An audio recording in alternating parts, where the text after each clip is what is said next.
2:15 in the morning. Captain Reza stood inside the cramped command trailer of a mobile ballistic missile battery. The triple encrypted alert on his screen was not a drill. It carried the red authentication code for a live combat launch. There had been no warning, no regional buildup, and no speech from Tehran to justify an order to fire. The unanswered question hung in the recycled air of the trailer. Why now? Outside, the jagged peaks of the Zagros Mountains blocked the moonlight.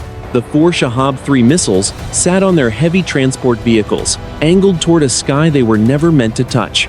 Their hydraulic legs were already extended into the dry earth. The cooling systems hummed, a low vibration that Reza felt in the soles of his boots. Captain Reza looked at his deputy, Lieutenant Nazari. The lieutenant was staring at the terminal. His face was pale in the green light of the phosphor screen. Reza spoke to his deputy. Verify the secondary cipher. The lieutenant tapped at the keyboard. His fingers moved with practiced speed, but they were shaking. Captain, the secondary cipher is Alpha 973. It matches the daily book exactly. The authentication is triple redundant. Check the source of the packet, Reza ordered. The source is Central Command, Nazari replied. It is signed with the highest level of authority. The system is asking for the final sequence. We have 2 minutes to comply. Reza leaned over the console. This was the moment he had trained for during 15 years of service. He knew every bolt on the launchers. He knew the weight of the fuel, but he also knew the geopolitical climate of the week. There were no carrier groups in a provocative stance. There were no border skirmishes. The order was a ghost. It had appeared out of the digital ether. Perfect and terrifying. The target coordinates, Reza said. Where are they? The lieutenant read the data from the screen. The coordinates are for a moving target, Central Arabian Sea. It is a carrier strike group. Reza felt a cold sweat break across his forehead. A strike on an American carrier meant a war that would last decades. It meant the end of the world as he knew it. The deputy looked at the countdown timer on the main display. 90 seconds to the window. If we do not enter the key now, the system will lock us out. We will be in violation of a direct combat order. Reza reached for the chain around his neck. He pulled a heavy steel key from beneath his undershirt. The key was cold against his palm. He looked at the physical slot on the console. It was the final manual override. Without this key, the digital order remained a series of ones and zeros. With it, the four missiles would ignite and climb into the stratosphere. The authentication is valid, the lieutenant whispered. We have to follow the protocol. The protocol assumes the order is sane, Reza replied. Look at the news feeds. Look at the radar. There is no activity. No one else is launching. We do not see what the high command sees, Nazari said. Perhaps we are under a preemptive strike. Perhaps we are the only battery left. The logic was the poison of his profession. The isolation of the mountain site was designed to make him feel exactly this way. He was a small part of a large machine. He was not paid to think. He was paid to turn the key. Reza looked at the timer.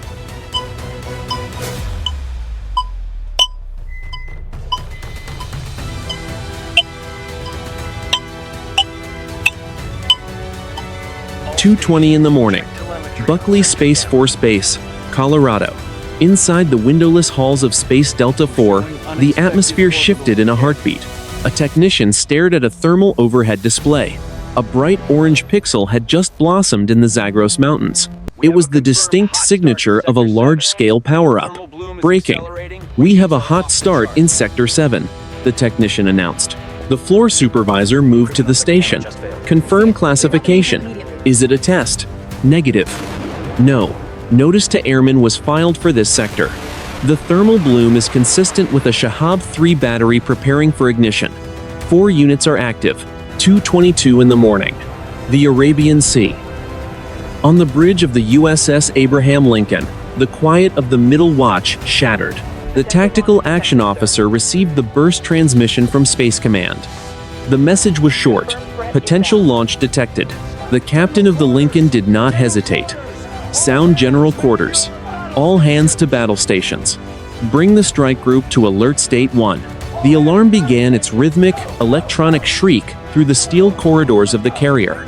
5,000 sailors moved at once. Pilots ran toward the hangar deck. In the Combat Information Center, the CIC team watched the Aegis display. The screens showed the vast, empty blue of the ocean, but everyone was looking at the coordinates in Iran. "We are the target," the tactical action officer said. "The bearing from the mountain site puts us directly in the basket." "Do we have a lock?" the captain asked. "Not yet, sir. We are waiting for the boosters to clear the atmosphere. We have 2 Arleigh Burke-class destroyers in the screen. They are ready to engage with SM-3 interceptors."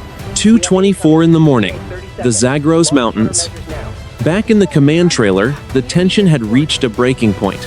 The digital clock on Captain Reza's console was a steady, rhythmic pulse. 30 seconds.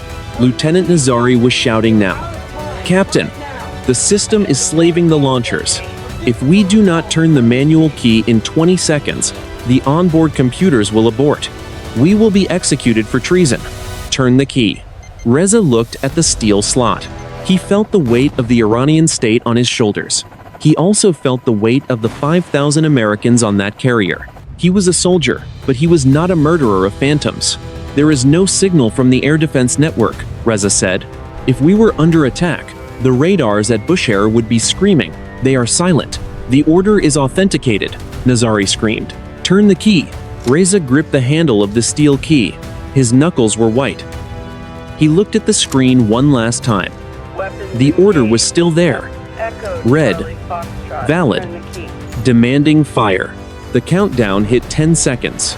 The hydraulic pumps on the launchers outside reached their peak pressure. The sound was a high-pitched whine that cut through the trailer. Reza took a breath. He inserted the key. He did not turn it. Not yet. 2:25 in the morning. Tehran. Deep beneath the city streets, the strategic command bunker hummed with the sound of high-end servers and filtered air. General Mansour stood at the center of the pit.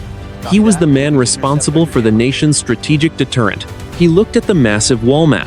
A single icon was flashing a deep, urgent red in the Zagros Mountains. The general turned to his senior communications officer. "Why is Battery 649 in a final launch sequence?" The officer looked down at his terminal. His hands moved across a touchscreen. "Sir, the system shows they received a triple authenticated red packet 5 minutes ago. The order is for a 4-missile volley." "Who signed the packet?" Mansour asked. His voice was a low growl. "The digital signature belongs to this office, General," the officer replied. He looked up, his eyes wide. "It carries your personal encryption key. But my terminal shows no record of the command being sent from this station. I did not authorize a strike," Mansour said. "Override the battery. Tell them to stand down immediately." The officer typed a series of commands. He stopped. He tried again. "Sir, the terminal is unresponsive. The outbound command link is being flooded with junk data. We are locked out of our own network." 2:27 in the morning. The Arabian Sea. Inside the Combat Information Center of the aircraft carrier, the blue light of the consoles reflected off the sweat on the faces of the radar operators. The ship was slicing through the water at 30 knots. The tactical action officer spoke into his headset. "Bridge, this is CIC. We have confirmed the Iranian battery has reached the final stage of launch preparation. We are seeing high-frequency radar emissions from their fire control unit. They are painting our position." The captain's voice came over the internal line. "Confirm. Are they tracking or locking?" "They are in a full terminal lock, sir," the officer replied. "If they fire, the missiles will have a mid-course update already programmed. We have 45 seconds before the launch window opens." "Wait for the bloom," the captain ordered. "Do not engage until we have a confirmed launch. We do not want to be the ones who start this." 2:28 in the morning. The Zagros Mountains. Inside the trailer, the air was thick. Captain Reza held the key in the slot. He could hear the heavy mechanical clunk of the missile gantry outside. The missiles were now vertical. They were giant, white cylinders of fuel and high explosives, pointed at the stars. The radio on the console crackled. It was not a voice. It was a rhythmic, pulsing sound. It sounded like a heartbeat. "Captain," Lieutenant Nazari said, "the timer is at 5 seconds. If you do not turn the key, the system will mark us as a failure. The launch is automated from this point." Reza looked at the lieutenant. "The radio. Listen to it." "It is just interference," Nazari shouted. "Turn the key. Now." Reza felt a strange sensation. The vibration of the trailer changed. It wasn't the missiles. It was something else. A digital scream began to emit from every speaker in the room. The screens on the console began to flicker. The red launch order began to dissolve into a series of geometric shapes. Reza gripped the key. He did not turn it. The timer hit 0. The trailer rocked as if hit by a physical wave. The trailer rocked as if hit by a physical wave. But there was no sound of rocket engines. There was only the sound of high-voltage sparks and the smell of ozone. There was only the sound of high-voltage sparks and the smell of ozone. The screens went black. Then, a single line of white text appeared on the center display. It was not in Persian. It was in English. The message read, "Selection confirmed. 8 o'clock in the morning. The Philippine Sea." The USS Ronald Reagan began a slow, deliberate turn to starboard. This was not a standard course correction. It was a clearing of the baffles.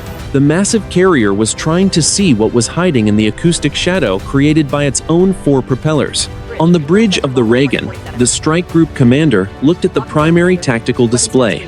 The screen was a web of blue icons representing the carrier, its escorting destroyers, and the cruisers forming the outer ring of the shield. But in the center, near the carrier's wake, was a single amber flicker. It was unclassified. It was persistent. The commander turned to the tactical action officer. "What is the confidence level on the towed array from the Halsey?" The officer did not look up from his console. 70%. "The signature is intermittent. It is masking itself against our own cavitation. If it is a submarine, it is very close. Perhaps less than 4,000 meters. "Launch the Spartan," the commander said. "I want a dipping sonar in the water now. If they are there, I want them to know we are looking at them." 3 minutes later, on the flight deck, an MH-60R Seahawk helicopter, call sign Spartan 16, lifted into the humid air. The twin engines roared, pushing the aircraft away from the carrier and toward the suspected contact point. The pilot, Lieutenant Miller, felt the vibration through his seat. This was his 3rd flight of the day, but the energy in the briefing room had been different this time. Miller spoke into his headset. "Spartan 16 is on station. Transitioning to hover. Copy. Spartan." The carrier responded. "Dip at position X-ray. Report all contacts."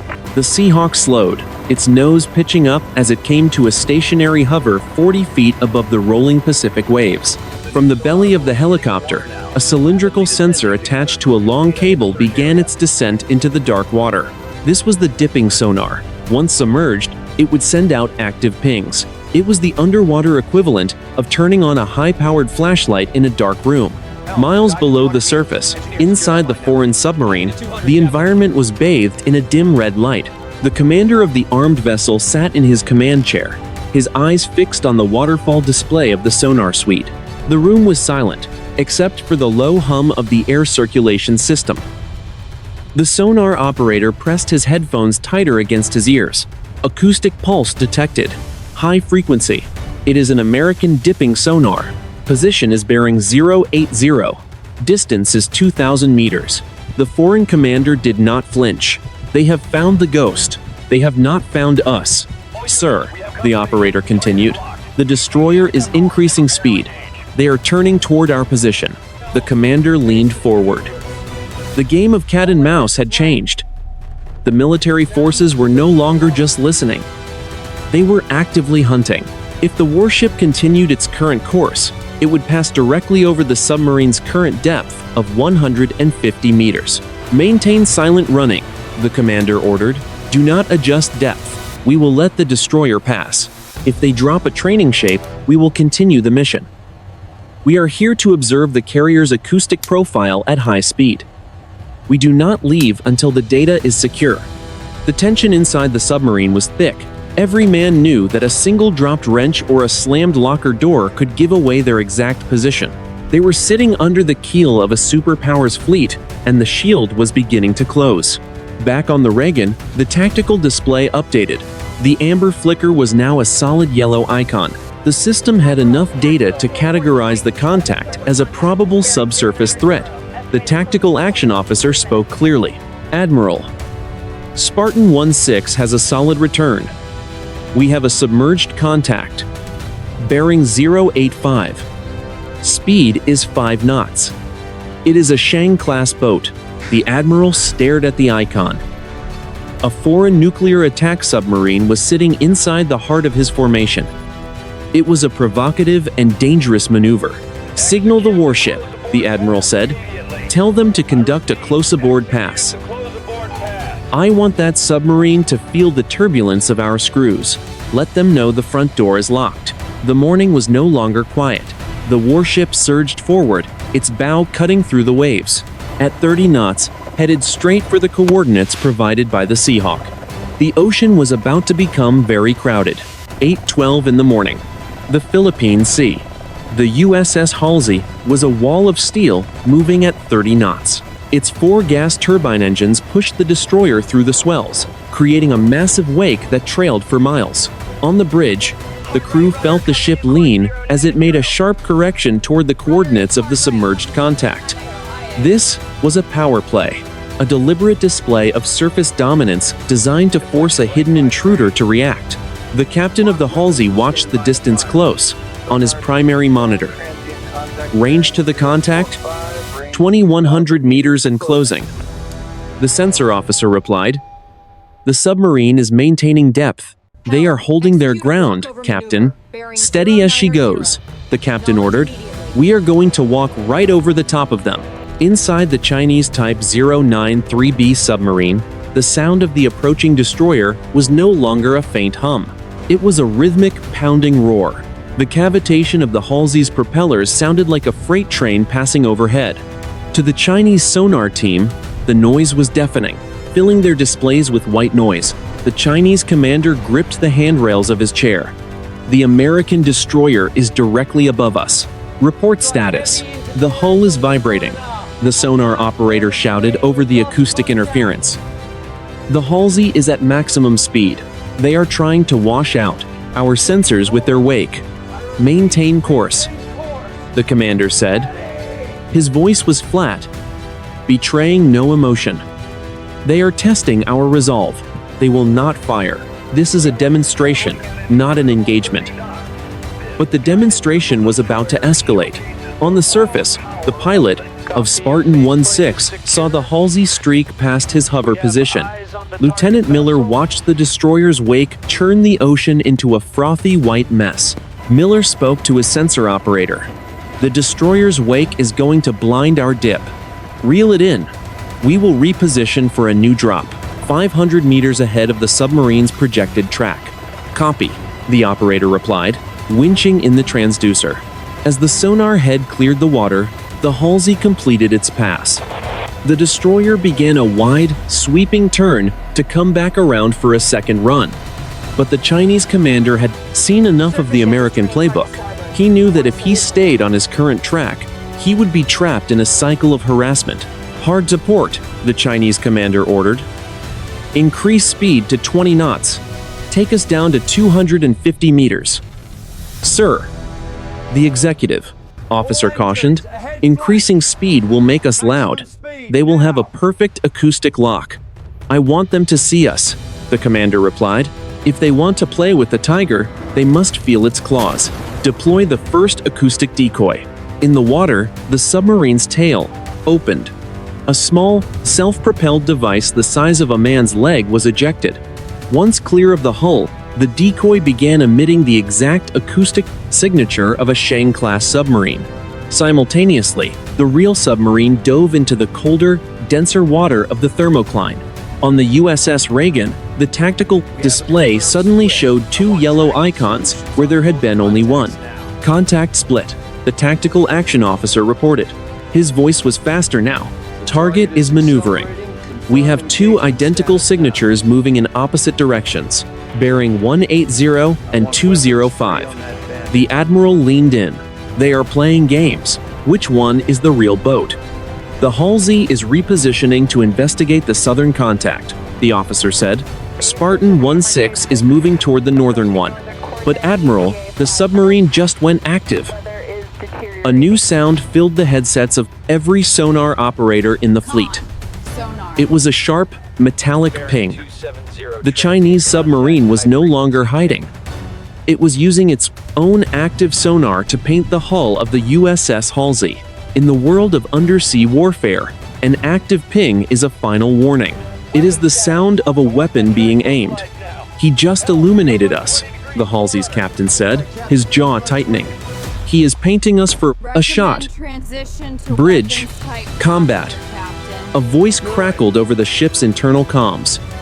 We have a fire control solution on the submarine, requesting permission to transition to a weapons-tight posture. The captain looked out at the empty blue water.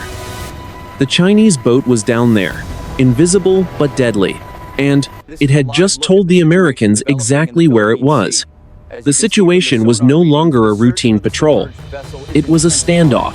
The two vessels were now in a high-speed chase. One was a 30-knot destroyer on the surface, the other a nuclear-powered predator in the deep. Neither side was backing down. The rules of engagement were being stretched to the breaking point. 8:21 in the morning. The Philippine Sea. The ocean's surface was a chaotic mix of white foam and deep blue swells. The USS Halsey was now less than 1,000 meters from the primary sonar contact. On the bridge, the air was cold from the air conditioning, but the tension was palpable. Every sailor stood at their station. Every eye was on a screen. The captain of the Halsey looked at the tactical display. The two sonar contacts were diverging. One was moving away at high speed. The decoy is the one moving south, the sensor officer reported. The real boat is the stationary one. He is sitting right in our path. He is waiting for us. He is not waiting, the captain said. He is daring us to hit him. Inside the Chinese Type 093B, the commander watched the digital representation of the American destroyer. It was growing larger on his screen with every second. The noise of the Halsey's engines was a physical pressure against the submarine's hull. American destroyer is at 800 meters, the sonar operator called out. They are not slowing down. They are on a collision course. Weapon status, the Chinese commander ordered. Torpedo tubes 1 and 2 are flooded, the weapons officer replied. Outer doors are open. We have a wire-guided solution on the Halsey. We are ready to launch. The Chinese commander nodded once. Target the American destroyer. Match bearings and shoot. Do not launch until I give the order. But let them hear the doors open. In the water, the mechanical sound of the submarine's torpedo tube doors swinging open was unmistakable. It was a sharp, grinding noise that traveled through the ocean like a gunshot. On the USS Halsey, the sonar team jumped. Transient. Mechanical transient from the contact. Door opening. He is prepping for a shot. The captain did not hesitate. Alarm. All hands to general quarters. This is not a drill. Set condition zebra throughout the ship. The sound of the general quarters alarm, a piercing and rhythmic gong, echoed through every compartment of the destroyer. Sailors moved with practiced speed, sealing hatches and donning flash gear. On the bridge, the captain keyed his radio to the strike group commander on the Reagan. Admiral, this is Halsey. The contact has opened outer doors. We are being targeted. Requesting permission to active ping and illuminate the contact with fire control sonar. Permission granted. The Admiral responded from the carrier. If he wants to show his teeth, show him yours. But do not fire unless he launches. I repeat, do not fire first.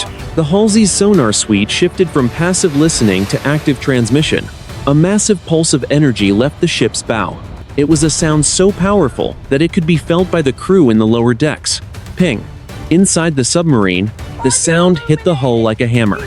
The crew winced. The active sonar was so intense, it caused the internal bulkheads to vibrate. We are illuminated, The Chinese weapons officer shouted. "The Americans have a weapons lock on us. Maintain position," the Chinese commander said. His voice was a whisper now. "They are trying to break our nerve." High above, Spartan 1-6 moved into position. Lieutenant Miller saw the Halsey and the submerged contact closing the gap. He could see the wake of the destroyer and the dark shape of the submarine just below the surface. "Control," Miller radioed. "This is Spartan. The situation is critical. The Halsey and the contact are within 500 meters. They are staring each other down." "Copy, Spartan," the Reagan replied. "Stay on station. Do not intervene unless ordered." The two machines of war were now less than 300 meters apart, one on the surface, one below. Both had their weapons aimed. Both had their fingers on the trigger. The Pacific Ocean, usually so vast, had become very small. Neither commander was willing to be the first to turn away. The next 60 seconds would decide if this was a diplomatic incident or the start of a regional war. The air in both command centers was still. The only sound was the ticking of the clocks and the steady pulse of the sonar. 8:26 in the morning, the Philippine Sea. The distance was closing, 200 meters. Inside the Combat Information Center of the USS Halsey, the tactical display flashed red. A high-pitched warble filled the room. This was the in extremis alarm. The two vessels were so close that a collision was statistically probable within 60 seconds. The captain gripped the edge of the console. "Helmsman, constant bearing. Do not waver." "Constant bearing, sir," the helmsman replied. His knuckles were white on the controls. Below them, the Chinese commander stood behind his sonar operator. The sound of the Halsey's screws was no longer a roar. It was a physical assault. The submarine's hull groaned under the acoustic pressure of the destroyer's active sonar. "Range, 150 meters, the sonar operator shouted. "They are going to ram us." "Steady," the Chinese commander said. "He will turn. He must turn." "Sir, weapons lock is solid. The Americans are prepping an anti-submarine rocket launch." In the water, the Halsey's vertical launch system covers hissed open. A rocket carrying a Mark 54 torpedo was ready for immediate ignition. The flight time at this range would be less than 10 seconds. On the Reagan, the admiral stood paralyzed. He watched the two icons merge into a single yellow blur on the main screen. "Talk to me, Halsey. What is happening?" "Admiral, we are at 100 meters, the Halsey's captain radioed. His voice was strained but professional. "He is not diving. He is coming up. The submarine is surfacing directly in our path." The ocean began to bulge. A massive, dark shape broke the white foam of the Halsey's bow wave. The black sail of the Type 093B breached the surface, like a prehistoric monster. "All stop! Emergency back full!" the Halsey's captain screamed. The destroyer's massive engines reversed. The ship shuddered as the propellers fought to claw back against 30 knots of momentum. The bow dipped into the swell, sending a wall of water over the surfacing submarine. Inside the submarine, the crew was thrown forward as the boat hit the surface turbulence. "Surface! Surface! Blow all main ballast tanks." The two vessels were now less than 50 meters apart. The Halsey's bow missed the submarine's stern by a distance of 15 meters. It was a near miss that would have sheared the submarine in half. The world went silent. Every electronic screen on the bridge of the Halsey flickered. The tactical display went black. The radio static died into a vacuum of noise. Inside the Chinese submarine, the red battle lights failed. The sonar displays froze. The cooling fans drifted to a halt. "Status report," the Chinese commander yelled into the darkness. There was no answer. The internal communications were dead. On the Reagan, the admiral looked at his consoles. Every single monitor in the most advanced carrier strike group in the world had turned to a dull, uniform gray. "Electronic warfare?" the admiral asked. "Did they hit us with an EMP?" "Negative, sir," the technician stammered. "The backup systems are offline too. Everything. It is all gone." In the air, Spartan 1-6 experienced a total engine flameout. Lieutenant Miller felt the sudden, terrifying drop in altitude as his rotors lost power. "Mayday!" Mayday! Miller tried to broadcast, but his radio was a brick. The helicopter began its descent toward the water. Below him, the Halsey and the Chinese submarine sat motionless in the water. Two giants rendered deaf, blind, and paralyzed in a single heartbeat. Then, a new sound began. It was not a mechanical hum or an engine roar. It was a vibration that could be felt in the marrow of the bone. It was coming from below, 8:27 in the morning. The Philippine Sea. The silence was heavier than the noise that preceded it. On the bridge of the USS Halsey, the captain reached for the sound-powered telephone. It was a 19th century technology kept for exactly this scenario. Total electronic failure. Engine room. The captain shouted into the handset. Report status. Dead in the water, sir. The reply came through the analog wire. Everything tripped. It is not just the breakers, the magnets in the turbines. They have lost their orientation. We have no propulsion. We have no steering. 50 meters away, the black hull of the Chinese submarine wallowed in the Halsey's fading wake. It looked like a dead whale. Its sail was slick with seawater, and for the first time in history, an American destroyer and a Chinese nuclear submarine sat side by side, both completely helpless. Then, the vibration intensified. It was a low-frequency hum that seemed to resonate through the hulls of both vessels. It was not the sound of a propeller. It was the sound of a massive amount of water being displaced at high speed. On the Reagan, the admiral ran to the starboard catwalk. He looked out over the ocean. The gray-blue water was beginning to churn 3 miles away. A circle of white foam, nearly a kilometer wide, was rising from the depths. A note, before continuing, a voice narrated, steady and calm. Only, this is a fictional military scenario, created for narrative and analytical purposes only. It does not depict real events, real operations, or classified information. The admiral watched as the center of the foam circle erupted. It was not a ship. It was not a submarine. A massive, smooth, metallic spire broke the surface. It rose 40 meters into the air, perfectly vertical, and completely silent. It possessed no windows, no railings, no visible sensors. Inside the cockpit of Spartan 1-6, Lieutenant Miller gripped the controls. As the helicopter auto-rotated toward the sea, he was dropping at 1,500 feet per minute. At 50 feet, the engines suddenly kicked back to life with a violent cough. The blades bit into the air, and Miller flared the aircraft just 10 feet above the swells. "Power is back," Miller gasped. "Instruments are coming online." What in the name of God is that? The electronic blackout ended as abruptly as it had begun. On the Halsey, the consoles flickered to life. The tactical display rebooted, but it didn't show the Chinese submarine as the primary threat anymore. "New contact," the sensor officer screamed. "Bearing 090. It is huge. It is nearly 500 meters long. It just appeared." "Identify it," the captain ordered. "Sir, I cannot," the officer replied. "The sonar return is, it is not reflecting. It is absorbing the pings. It is like a hole in the ocean." On the deck of the Chinese submarine, the hatch swung open. The Chinese commander climbed onto the bridge fin, binoculars in hand. He looked at the Halsey. Then he looked at the massive spire rising from the water between them. He keyed a handheld radio, transmitting on the international distress frequency. "American ship. This is the commander of the vessel alongside you. Do you see this?" The captain of the Halsey grabbed his own radio. "We see it. We are not responsible for this. Are you?" "Negative," the Chinese commander responded. "Negative," the Chinese commander responded. His voice was no longer aggressive.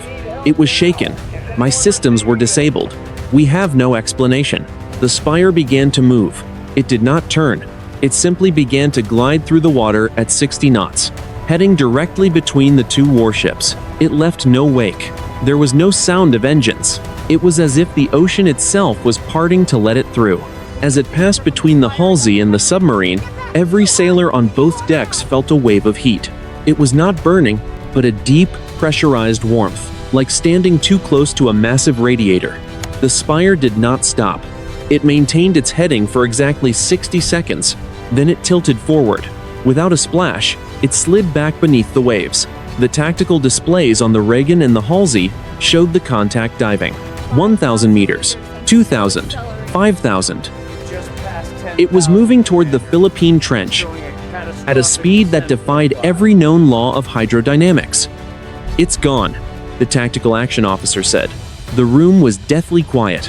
The Halsey and the Chinese submarine remained side by side. The weapons were still loaded. The torpedo tubes were still open, but the desire to fight had evaporated, replaced by a cold, hollow realization. The morning was bright and clear again, but the two crews looked at each other across 50 meters of water, and for the first time, they were not looking at enemies. They were looking at witnesses. 8:35 in the morning, the Philippine Sea. The ocean had returned to its natural state of restless blue, yet the atmosphere remained fractured. On the bridge of the USS Halsey, the captain stood by the starboard windows, staring at the empty patch of water, where the spire had vanished. The mechanical hum of the ship's ventilation had returned, but it sounded fragile now. "Report," the captain said. His voice was gravelly. "Systems are at 100%, sir."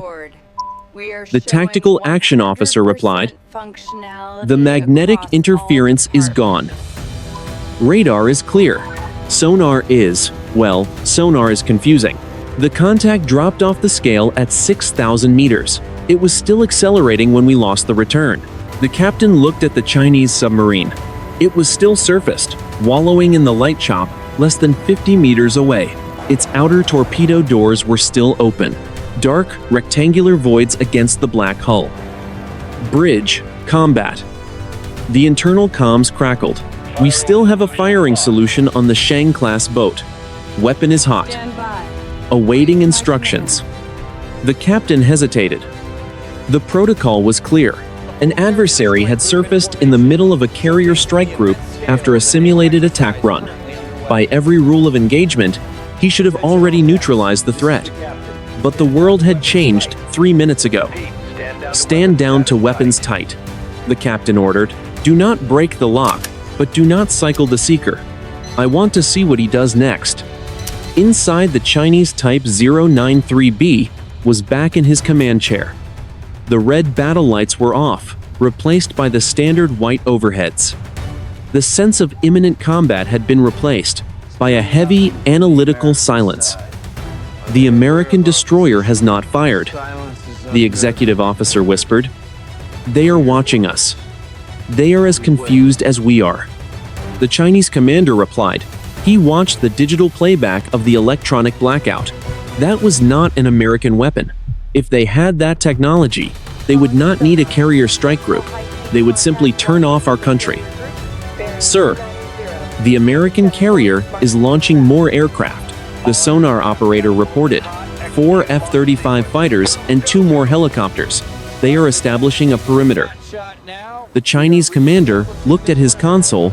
His mission had been to probe the Reagan's defenses. He had succeeded beyond his expectations, but the data he had gathered was now secondary to the anomaly. "Close the outer doors," the Chinese commander ordered. "Signal the Americans. Use the searchlight." International Morse code. On the bridge of the Halsey, a signalman pointed toward the submarine.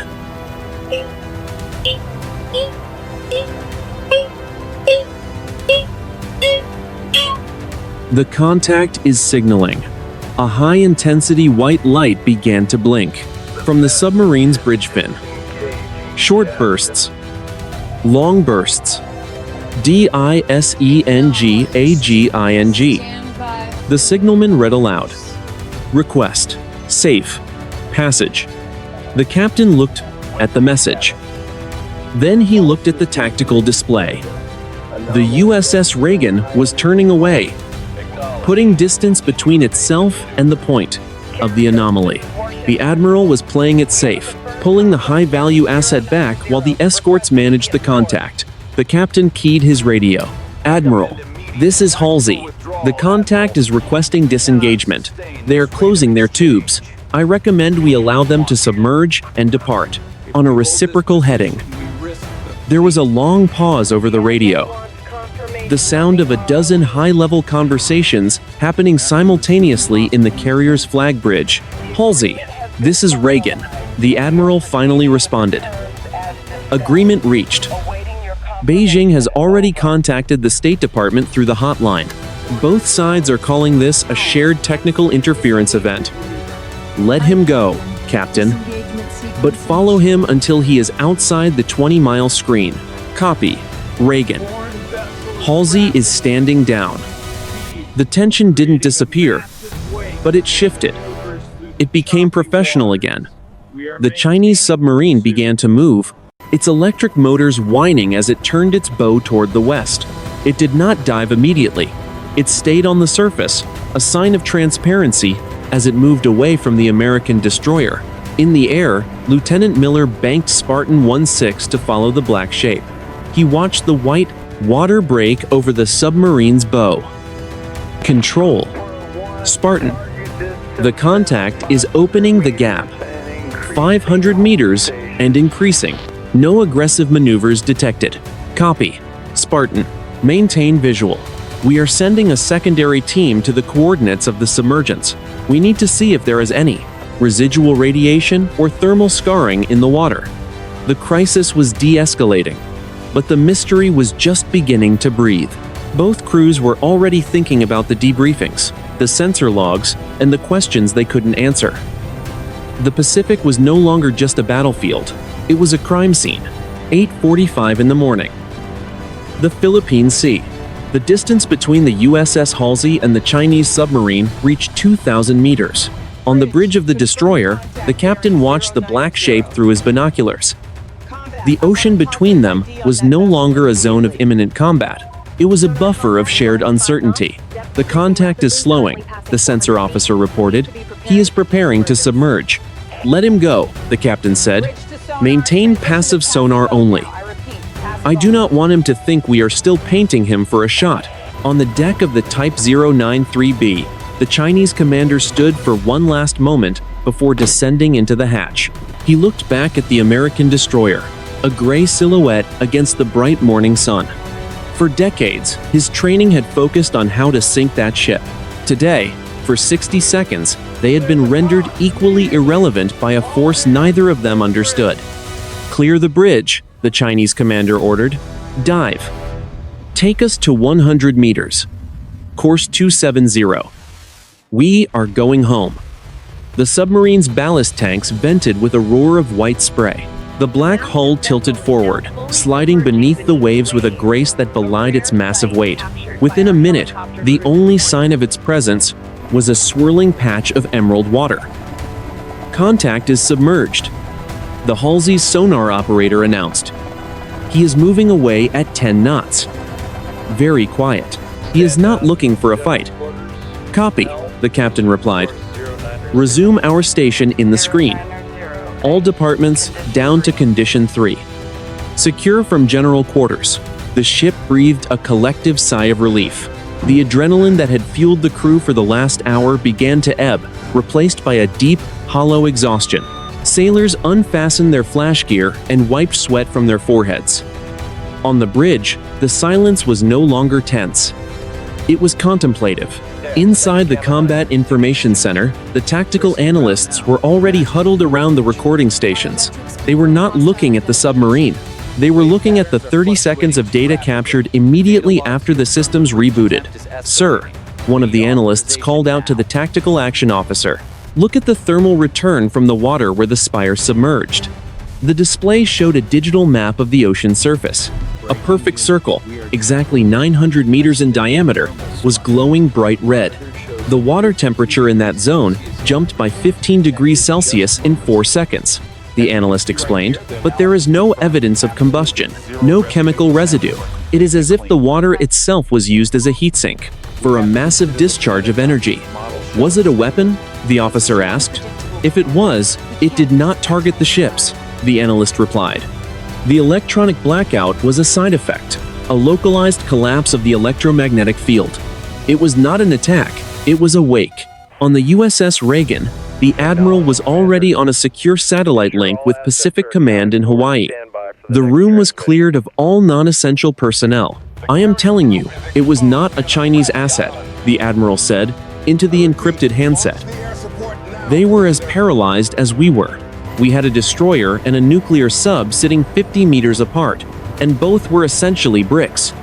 If this had been a test of a new weapon, someone would have fired. No one did." "Admiral," the voice from Hawaii responded. "The satellites picked up the thermal spike. They also picked up a gravity anomaly in the Philippine Trench at the exact moment your sensors lost the contact. The reading was off the charts. For 3 seconds, the trench had the mass of a small moon." The admiral sat back in his chair. He looked at the live feed from Spartan 1-6, which was now orbiting the site of the submergence. The water looked normal. The sun was reflecting off the waves. The world looked exactly as it had an hour ago. "What are our orders?" the admiral asked. "Maintain your current patrol area," the voice replied. "The Chinese are doing the same. Beijing has suggested a temporary bind, zone of exclusion around those coordinates.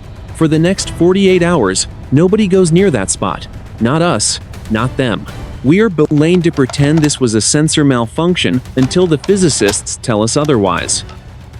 The admiral hung up the phone. He knew the physicists would not have an answer. This was not a problem of physics. It was a problem of presence. Something had walked through their backyard, and neither of the world's greatest militaries had been able to do anything but watch. The de-escalation was complete.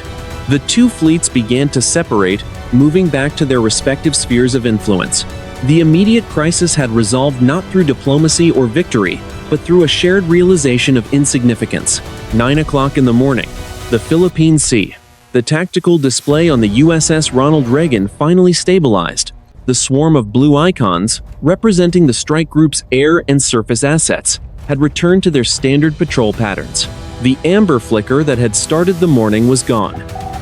The Chinese Type 093B was now a fading acoustic trace, moving west at a steady 12 knots. It was no longer hunting. It was departing. On the bridge of the Reagan, the admiral stood by the central plotting table. The adrenaline of the past hour had been replaced by a heavy, professional focus. The crisis was over, but the work of understanding it had just begun. "Halsey is back in station," the tactical action officer reported. "They are reporting all systems nominal. No permanent damage to the Aegis suite. The engine room has completed a full diagnostic on the turbines. We are at 100% combat readiness." The admiral nodded. "And Spartan 1-6? Lieutenant Miller is on the deck, sir. The maintenance crews are stripping the sensors now. They want to see if the electronic blackout left any physical trace on the avionics. We are also downloading the cockpit voice recordings. We want to hear exactly what that hum sounded like." The atmosphere in the carrier's command center was subdued. Usually, after a successful intercept of a foreign submarine, there was a sense of quiet triumph. The crew would exchange nods. The tension would break with a few jokes. But today, the room was silent. The technicians worked their consoles with a mechanical precision that felt like a shield against the questions they couldn't answer. "Admiral," the officer continued, lowering his voice. "The Chinese boat. They just sent a final signal on the bridge-to-bridge radio. Go ahead." It was a short burst, open frequency. They said, "We are closing the log on this contact. We assume you are doing the same." The admiral looked out at the horizon. They want to bury it. They know as well as we do that if the details of this encounter go public, the strategic balance in the Pacific changes instantly. If there is a third player in this ocean with that kind of capability, our carrier groups and their submarine fleets are equally vulnerable.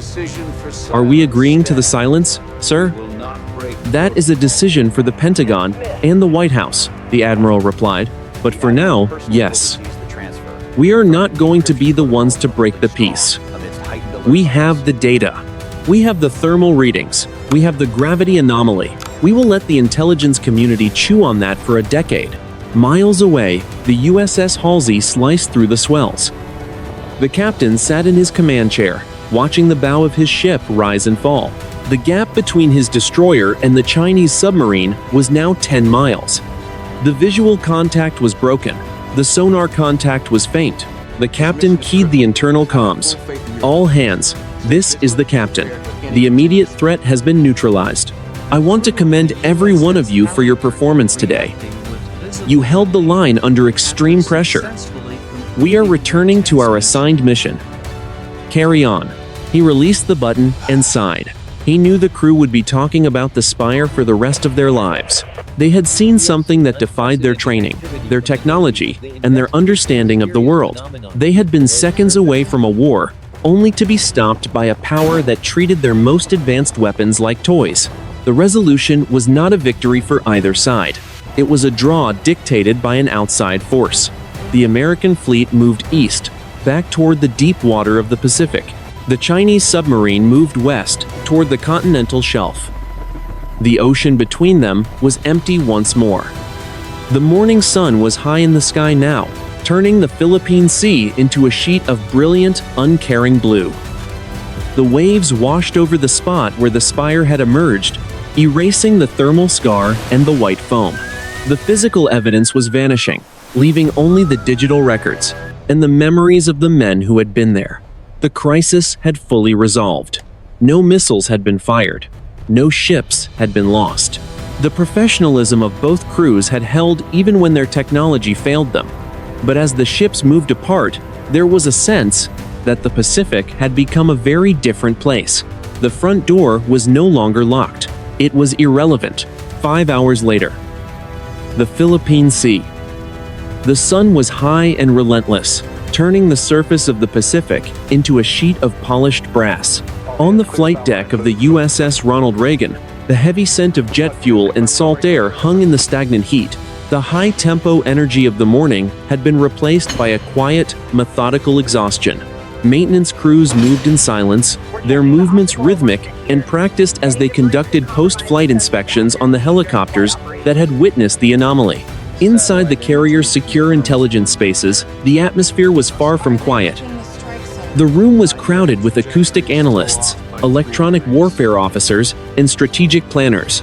On the main wall, a playback of the thermal sensor data from the Halsey was looped. It showed the moment of the electronic blackout. The screen went dark, then flickered back to life to reveal the massive heat signature of the rising spire. The strike group's lead intelligence officer tapped a digital pen against the console. We have finished the initial cross-referencing with the Chinese data. They shared over the open link. Their sensor dropouts match ours to the millisecond. This was not a directed energy weapon. It was a massive, non-directional electromagnetic displacement. It was like a ripple in a pond, but the pond was the Earth's magnetic field. And the gravity reading? The Admiral asked. He had swapped his bridge coat for a standard flight suit, looking more like a pilot than a commander. Confirmed by 3 separate satellites, the officer replied. At 8:28 in the morning, the mass of the Philippine Trench increased by a factor of 10 for 3.2 seconds. Then, it returned to baseline. Whatever that object was, it did not just move through the water. It moved through the fabric of the space around it. The Admiral leaned back, crossing his arms. Strategic Command is calling it a non-state unclassified phenomena. That is a polite way of saying they have no idea what it was. But the political fallout is already starting. Beijing has already issued a formal statement to the United Nations about joint environmental safety in the Philippine Sea. They are using this to justify a permanent shared exclusion zone. 3 days later, Pearl Harbor, Hawaii. The USS Halsey sat at Pier 2, its gray hull stained with salt and its crew finally on liberty.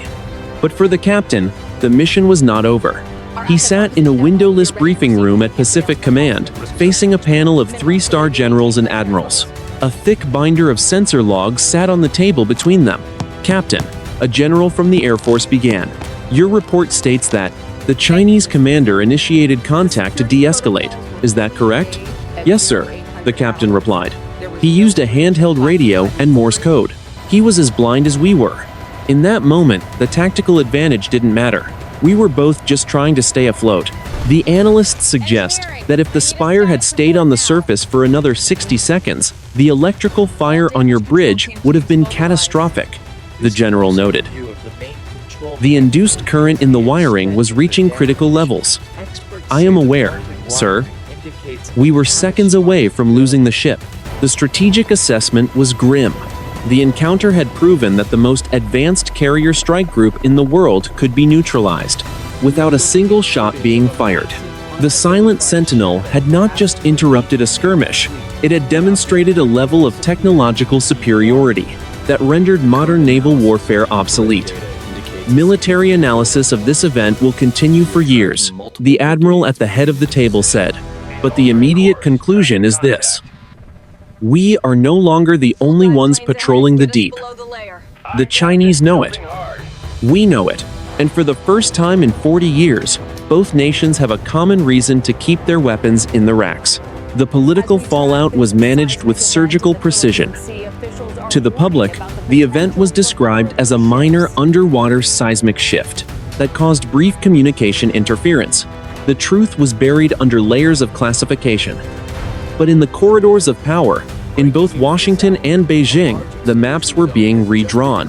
The Philippine Sea was no longer a board for a two-player game. The aftermath was not marked by a treaty or a victory parade. It was marked by a quiet, mutual withdrawal. The Reagan was ordered back to Yokosuka. The Chinese submarine returned to its base on Hainan Island. The ocean was left to the silence it had reclaimed. 3 days later, the Philippine Sea. The ocean was an expanse of deep, untroubled indigo. The thermal scar that had marked the water was gone, dispersed by the relentless movement of the North Equatorial Current. To any passing vessel, this coordinate was indistinguishable from the millions of square miles of salt water surrounding it. The physical world had reset. The strategic world had not. Inside the headquarters of the Pacific Fleet in Honolulu, the final strategic assessment was being digitized. It was a document that would never see the light of a public press briefing. It was classified at a level that required a retinal scan and a secondary biometric signature just to open the file. The analysis was stark. The United States and military forces had come within 60 seconds of a naval engagement that could have sparked a global conflict. They had been saved not by diplomacy or by the restraint of their commanders, but by an intervention that had rendered their most advanced technology useless. The silent Sentinel had not just observed the fleet, it had deactivated it. A final thought was recorded in the executive summary of the report. The event proved that the concept of maritime dominance was a fragile illusion. For decades, the measure of power had been the tonnage of a carrier or the stealth of a nuclear submarine. But in the space of 1 minute, those measures had been reduced to zero. The military analysis concluded that neither Washington nor foreign military forces could afford to let the truth be known. To admit that a third party possessed the ability to shut down a nuclear-powered carrier group was to admit that the current global security architecture was obsolete. For now, the secret would be held by both sides. It was a rare, unspoken alliance, born of shared vulnerability. On the bridge of the USS Ronald Reagan, the admiral stood looking out toward the horizon as the carrier approached the coast of Japan. The ship was silent, the roar of the flight deck stilled for the transit. He thought about the foreign commander. He wondered if the man was sitting in a similar room in Hainan, answering the same impossible questions from his own superiors. The admiral knew that the next time they met in these waters, the rules would be different. They would still track each other. They would still play the game of cat and mouse, but there would be a new shadow over the board. Every sensor operator would be looking for that specific frequency. Every pilot would be listening for that bone-deep hum. The Pacific Ocean is the largest feature on the planet. It is deep enough to hide entire mountain ranges, and vast enough to swallow fleets without a trace. For a brief moment, two of the world's greatest powers had looked into that depth and seen something looking back. Modern warfare is often described as a contest of sensors and signatures, but the lesson of the Philippine Sea was simpler. It was a reminder of human insignificance. When the line was crossed, both sides had chosen restraint, not because they feared each other, but because they had finally encountered something they feared more. The morning was still quiet. The Reagan turned toward the entrance of Tokyo Bay, its massive hull cutting a clean white wake through the water. The crisis was over. The records were sealed. The ocean remained as it had always been, vast, unknowable, and no longer entirely theirs.